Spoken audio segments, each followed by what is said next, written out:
Hi, guys. Now that we've established the elements of fiction as a base for the stories that we're going to read in our class, English 9, what I'd like to do is I'd like to have you guys see how when you go into Common Lit, which we're going to be using quite often in English 9, at least the first half, I want you guys to remember that when you guys go in there and you see a begin assignment, it's probably something you should have done. Now, thank you, ma'am, is just an example that I want to go over with you guys. So I'm doing this as a video because I want you to be able to pause and see what I did and apply it to future stories, future poems, future whatever it is that we plays, whatever it is that we're going to work on. Okay. The first thing you'll get is you'll get a short blurb, a short synopsis on who the author is, kind of what the idea is here, and you always want to read it. Okay, always want to read it. So Langston Hughes was an American poet, social activist, novelist, and playwright. Hughes is considered one of the leaders of the Harlem Renaissance. It was a cultural, social, and artistic movement of black artists that took place in Harlem from about 1918 until the 1930s. That's the Harlem Renaissance. In this story, a short boy tries to steal a woman's purse to buy himself a pair of shoes. I don't know why they tell you this early. This is the part that you guys have to read on your own. As you read, take notes on how Roger's character changes during this time with Mrs. Luella Bates Washington Jones. Then you just got to click got it. And then you always have the read aloud. Okay, if you feel like you don't want to hear me read it out loud in class, or if I have to tell you to read it at home or on your own, you can always click on that, and you can always translate it for those of you that have a different language you want to learn from. But again, remember, now that we've gone over the elements of fiction, what I want you to do, guys, is we're gonna read sometimes in class. I'll read to you. We're gonna read sometimes at home. And as we do, try to remember that everything you do on a Common Lit will be saved, and I can see it as data. So I want to be able to know that you're working on stuff and that you're improving on stuff, because that is a reflection on your grade overall. Okay. So let's begin. Try to remember that this highlight is what I'm looking for you guys to do. Okay. So this is what I'm looking for you guys to do when it comes to the elements of fiction and other things that we'll get into as we get further on. Okay. Select text to highlight or add annotations. She was a large woman with a large purse that had everything in it but hammer and nails. All right, so again, boom, this is what I want to do. This right here. And then I do want to highlight it because, I don't really care if you guys want to color coordinate. It does help, but immediately I see characterization in there. So let's just start with yellow and just put down, I see some characterization. But also I see some, because the fact that, she has a large case, she's a big lady, but the fact that Langston Hughes put hammer and nails in there kind of makes it interesting for me, because it allows me to know that she's got all these other things going on. Like, she's probably, that purse is heavy if it's got hammer and nails. But also this is the exposition. So what I'll do is I'll highlight this, and then I can go down to here, and then I can highlight, but this time I'll make it blue to make it exposition too as well. Let's see here. There's no other feature, so you're just going to have one or the other. So I could have left the yellow, guys. But anyways, let's continue. It had a long strap, and she carried it slung across her shoulder. It was about 11 o'clock at night.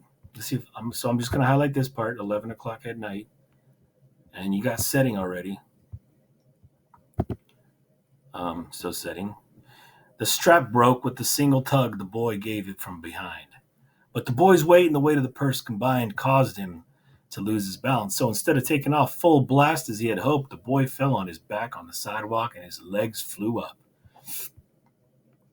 The large woman simply turned around and kicked him right square in his blue jeans sitter. Right away, this is just funny to me. So I'm going to highlight it, and I'm going to put something different. Wait a minute. I want to highlight and put something else. So you guys can always change it. Remember, if you highlighted and you made it yellow, maybe you want to make it purple to tell me that you have something else in mind. And maybe we'll color coordinate this as we move along. But okay, so then she reached down, picked the boy up by his front shirt, and shook him until his teeth rattled. And after that, the woman said, "Pick up my pocketbook, boy, and give it here." Now you got these see these numbers right here? This will tell you what these things are, and that's always good if you don't know a word. She held him but she bent down enough to permit him to stoop and pick up her purse. Then she said, "Now ain't you ashamed of yourself?" Firmly gripped by his front shirt, the boy said, "Yes'm." The woman said, "What'd you do that for?" The boy said, "I didn't aim to." She said, "You a lie." By the time 2 or 3 people passed, stopped, turned to look, and stood watching. "If I turn you loose, will you run?" asked the woman. "Yes'm," said the boy. "Then I won't turn you loose," said the woman, and she did not release him. "I'm very sorry, lady, I'm sorry," whispered the boy. "Uh-huh, and your face is dirty? I got a great mind to wash your face, so you ain't you got no home but tell you to wash your face?" So if you don't know what a great mind is, phrase meaning to feel tempted or likely to do something. Okay, but already right here we're getting into, we got setting, we got the comedy of the kicking him in the blue jeans sitter, which is his butt, right? We got the we got some already, we have some right here after she picked him up. We got some rising action, right? So I want to add a notation here.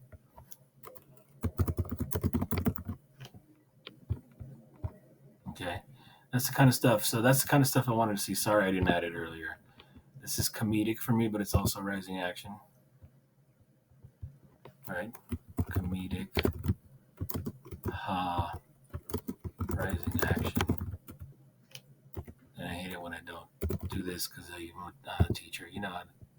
Good. And then you got this for setting. This is the stuff I want to see. Setting, you know, we're looking at probably Harlem, maybe, but maybe not. Let's just put that in the question mark. We know what time it is. It's nighttime, right? Okay, so then I won't turn you loose is where we left off. We got rising action. Okay. "I'm very sorry, lady. I'm very sorry," she whispered the boy. "Uh-huh." Wait, did we get to the question already? No. Okay, never mind. "Mm-hmm. And your face is dirty, great mind." I already read that. Sorry, guys. Let's see. "No. Then it will get washed this evening," said the large woman, starting up the street, dragging the frightened boy behind her.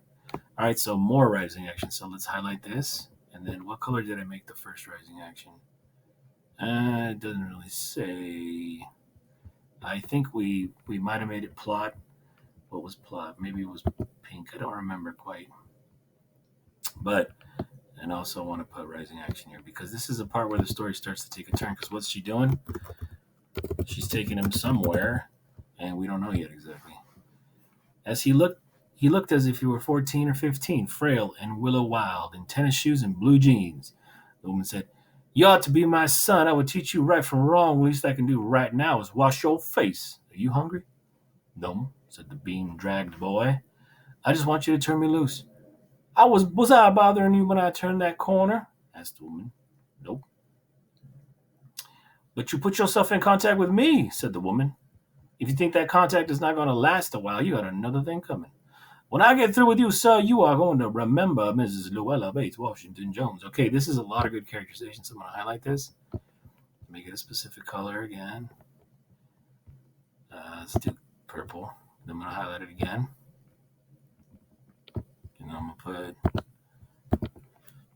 put indirect characterization. We know LBWJ is not to be messed with.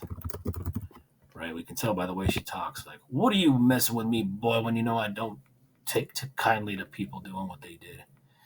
Right? So sweat popped out on the boy's face. Let's see, let's see. Okay, we're good. Notice how you have these assessment questions right here. These are things I want you guys to know and notice as we get through these things, okay? And you can answer them at any time, or you can also answer them once you're done. I would suggest once we're done with the text, you can go back and answer them, okay? But you can also, we can talk about this as you read it, and as we read it together, we can go through it. But it's totally up to you. Okay, line 20. Sweat popped out on the boy's face, and he began to struggle. Mrs. Jones stopped to jerk him around in front of him, put a half Nelson about his neck, and continued to drag him up the street. When she got to her door, she dragged the boy inside, down a hall, and into a large kitchenette-furnished room at the rear of the house. She switched on the light and left the door open, and the boy could hear other roomers laughing and talking in the large house. Some of their doors were open too, so she knew he and the woman were not alone. The woman still had him by the neck in the middle of her room. All right, this is giving me some rising action again. So I want you guys to do this again when you notice this in the story. So highlight it, and then again you want to highlight for, I think, what was plot? Plot was pink, I think. Or going over plot elements was pink. Then we'll highlight it again, and then you'll put the text and say rising action, getting closer to the climax. But also too, notice that now we have more of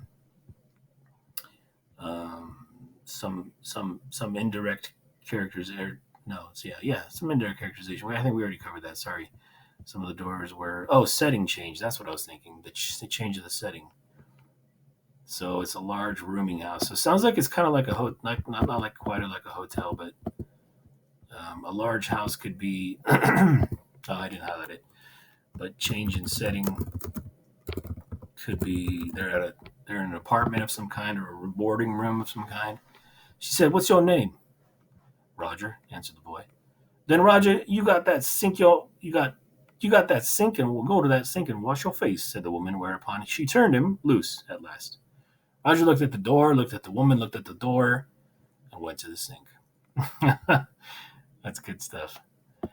The anticipation that Langston Hughes builds that looked at the woman, looked at the door, looked at the woman, and then he went to the sink. "Let the water run till it gets warm," she said. "Here's a clean towel." "You gonna take me to jail?" asked the boy, bending over the sink. "Now, with that face, I would not take you nowhere," said the woman. "Here I am trying to get home to cook me a bite to eat, and you snatch my pocketbook. Maybe you ain't been to your supper either. Late as it be, have you?" "There's nobody home in my house." Okay, now we're getting some indirect characterization. So for him, right? And I don't think I said this yet, but we don't have anything. We didn't take notes on indirect characterization yet. We will. It's going to be one of our skill things we do in class. But this indirect characterization tells us Roger is pretty lonely, or isn't very well taken care of, maybe. "Then we'll eat," said the woman. "I believe you're hungry, or been hungry to try to snatch my pocketbook." "I wanted a pair of blue with suede shoes," said the boy. Okay, so now we get a hint behind what's going on with him, right? "Well, you didn't have to snatch my pocketbook to get some blue suede shoes," said Mrs. Llewellyn Bates Washington Jones. "You could have asked me." "Ma'am." The water dripping from his face, the boy looked at her. There was a long pause, a very long pause. After he had dried his face and not knowing what else he had dry it again, the boy turned around and wondered what next. The door was open, and he could make a dash for it down the hall, and he could run. The woman was sitting on the day bed, and after a while she said, "I was young once, and I wanted things I could not get." There was another long pause. The boy's mouth opened, then he frowned, but not knowing he frowned. Okay. One thing I forgot to highlight back up here is we got a lot of conflict, but I did not highlight it. That's why when you want to have your notes on the elements of fiction out, what I'm going to put right here, we got external conflict. Right, we got a lot of external conflict. Mostly when she kicks him in the buttocks, and then she calls him a liar, and then she takes him home, right? And then there's some discussion, and you could tell things start to get a little bit more, to get a little bit easier for them too, right? Those are the things I want you guys to notice as you guys do these things. These are the things that'll get recorded on your Common Lit account, and things that I want to see, like the 7 elements of fiction, and some things that you notice as well, because they really help me understand that you know what you're doing when you're reading, and it lets me know how you are thinking out loud and doing some critical thinking. The woman said, "You thought I was going to say," oh wait, so after a while she said, "I was young once and I wanted things I could not get." I know I already read that. There was another long pause, and the boy's mouth opened, then he frowned, but not knowing he frowned. The woman said, "You thought I was going to say but, didn't you? You thought I was going to say, but I didn't snatch people's pocketbooks?" "Well, I wasn't going to say that." Pause. Silence. "I have done things too which I would not tell you, son, neither tell God, if he didn't already know." So you sit down while I just fix us something to eat. You might run that comb through your hand so you look like presentable. Okay, so this paragraph right here, we can tell that there's a change in tone. So there's a change in behavior, right? There's also kind of like way more characterization of her as well, right? You get a lot of different ways in which you can say. I think I'm gonna have you guys think of different things you can make these colors be parts of your elements of fiction. In another corner of the room, behind a screen was a glass plate and an ice box, and Mrs. Jones got up and went behind the screen. The woman did not watch the boy to see if he was going to run, no, now, nor did she watch her purse, which she left behind her on the daybed. But the boy took care to sit on the far side of the room where he thought he could easily see him. She could easily see him out of the corner of her eye, if she wanted to. He did not trust the woman not to trust him, and he did not want to be mistrusted now. Okay, so this is an important, obvious line because it kind of gives us more characterization of getting to know Roger better. He actually is, you know, a good person, seems like, at this point. He's making good decisions now because he doesn't trust the woman trusting him. So it's almost like someone else giving you too much responsibility, and you're like, man, what is she doing? Doesn't she know I can run for it? And he doesn't do it, right? Because he's like, oh, I got something to prove here. Do you need somebody to go to the store? Asked the boy. Maybe get some milk or something. Don't believe I do, said the woman, unless you just want sweet milk yourself. I was gonna make cocoa out of this canned milk here. That will be fine, said the boy. She heated some lima beans and ham she had in the icebox, made the cocoa, and set the table. The woman did not ask the boy anything about where he lived or his folks or anything else that would embarrass him. Instead, as they ate, she told him about her job in the hotel beauty shop that stayed open late, what the work was like, and all kinds of women came in and out, blondes, redheads, and Spanish, and she cut him half of her 10-cent cake. Okay, this tells us a little bit more about her. So, right, we got some more obvious characterization. Also, too, we got some. No, we don't have. Well, we don't really have any more rising action. We kind of still are left off with Jones's characterization. She is becoming more open and calm toward him. Right? These are good things I want to see when I see you guys' notes. Eat some more, son, she said. When they were finishing eating, she got up and said, now here, take this $10 and buy yourself some blue suede shoes. Next time, do not make the mistake of latching onto my pocketbook nor anybody else's, because shoes come by devilish ways like that will burn your feet. I got to get my rest now, but I wish you would behave yourself, son, from here on in. She led him down the hall to the front door and opened it. Good night. Behave yourself, boy, she said, looking out in the street. The boy wanted to say something other than thank you, ma'am, to Mrs. Luella Bates Washington Jones, but although his lips moved, he couldn't even say that as he turned at the foot of the Baron's stoop and looked up at the large woman in the door. What's a stoop? What's Baron? Bare or empty. A stoop is like a little step in the door, and he barely managed to say thank you before he shut the door, and he never saw her again. That's the end of the story. So, there's a couple things we didn't get. We got setting. Remember, we talked about where it's at. 11 o'clock at night, probably going into 12 o'clock the way the story goes. Probably Harlem, probably a place there's still people chilling out, walking about, right? We got plot, but we didn't get resolution. So the resolution is down here. So you definitely want to get the resolution. And it's when she basically says, now here, take this $10 and buy yourself some shoes. And then this whole part right here is basically, let's say, this whole part right here is the resolution. So I want to see your notes. In your notes, resolution. So I know it's, or denouement. Remember how we said denouement? You don't have to put both. One of them works. I just want you to know denouement again because it's something people say. English teachers say. We got conflict. We got character. We already said the conflict was person versus person, right? We got We didn't get theme though, right? So the theme, you always want to get it at the end somewhere. So maybe we can highlight right here. And again, I think the part of the elements of fiction, we were going to make it pink, or did we? I don't. Yeah. Anyways. And then let's put theme. You never know. You never know how you might get taught a lesson, right? That's a good one. Kind of. I mean, I just thought that up. Whatever. There's lots of other things you could say. You never know, how you might come upon $10, which brings us to also point of view.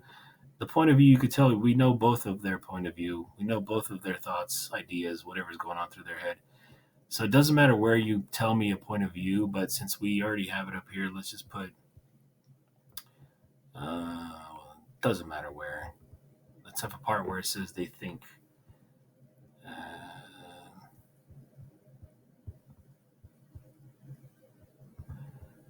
Okay, yeah, he looked, right? See right here, he looked. That's pretty good right there. So point of view. Point of view. Third person, omniscient. Because we know both of what they think, right? If it was first person, it would be obvious, and third person limited would be obvious too. Okay, last thing is symbolism. There's one really good symbol, and it was the blue suede shoes, and she does talk about it, right? The shoes. So that we can highlight this part right here, and we can just put down the shoes are a symbol. But I want you guys to make sure you tell me what the symbol is. Don't just say symbol done. I mean, the symbol is probably in this case, the shoes are an object of what? Of desire, right? And that's why he wanted to steal the $10, which in the end kind of taught him his lesson. So I want to make sure you guys know what you're talking about when you look at something like that, okay? And that's pretty much all the elements of fiction there. We got all 7 to some degree. We probably could have got more a little bit on conflict, internal conflict. There's definitely some internal conflict right when he runs. We didn't go over the climax either. The climax was right when he could have run, but that's probably right somewhere right here. I mean, there's a couple paragraphs here where he could have taken off, right? But he didn't because he knew that I want to earn her trust. I guess we could say it's right here. Let's put this as climax. Right here is where he could have been like, I'm out of here, lady.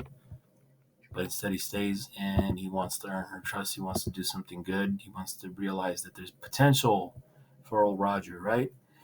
All right, so those are really good notes so far, okay? And then we have these assessment questions that are quick, right? Easy. If you guys ever have any problems with these, let me know. Email me. Talk about them in class, These assessment questions are not ever going to be ESAs, but I want you to fill them out so you can get complete points when you read these texts that we're going to be talking about. Okay, so which statement best expresses the theme of the story? It can be difficult for children to learn right from wrong. Well, actually, let's just go through this real quick so you guys, I'm not even going to read them all. I'm just going to have you guys go through them.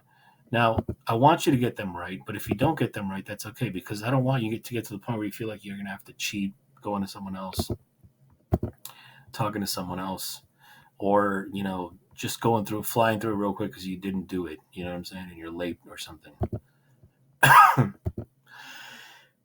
How does Jones's response to Roger's actions contribute to the development of the theme?